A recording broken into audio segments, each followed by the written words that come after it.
The days that followed Toby's kind message were quieter in Amara's heart, but not empty. Something about being seen, truly seen, had shifted something deep inside her. She still walked the same dusty road to school, she still carried the same secondhand books, and wore the same hand-me-down shoes. But this time, her steps felt a little lighter. At break time, Amara wandered to the far corner of the schoolyard under the big almond tree. It had always been her secret comfort spot. She sat on the cool earth, opened her notebook, and began reviewing her notes, not because she had the energy, but because it gave her something to focus on. She didn't hear Toby approach, but when she looked up, there he was, hands in his pockets, his eyes warm with hesitation. "Hey," he said, as if unsure he had the right to speak. Amara blinked, surprised, and then offered him the smallest of smiles. "Hi." He sat beside her, careful to leave just enough space to be respectful.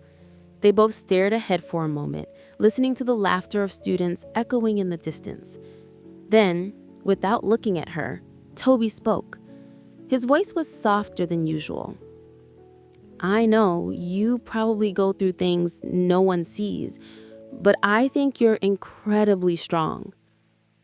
The words caught her off guard. Her fingers tightened around the edge of her notebook. A sudden warmth filled her chest, unfamiliar, yet comforting. She didn't respond right away. Instead, she stared down at the dry leaves at her feet, her voice barely above a whisper.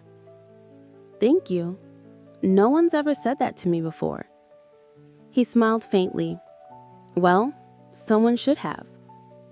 Silence settled again, but it was a good kind of silence, the kind that doesn't demand anything. "If you ever need help with class stuff or just someone to talk to," Toby added, still not looking at her directly, "I'm around." Amar glanced at him. There was no trace of pity in his expression, only sincerity. That made all the difference. She nodded slowly, and for the first time in a very long while, something in her heart eased. When she walked home Lara that day, the sun dipped low behind the rooftops, casting everything in soft gold. And though life hadn't suddenly changed, Amara carried a rare thing in her heart: hope. And that evening, as she lay in bed staring at the ceiling, she smiled. Not because everything was perfect, but because something finally felt right.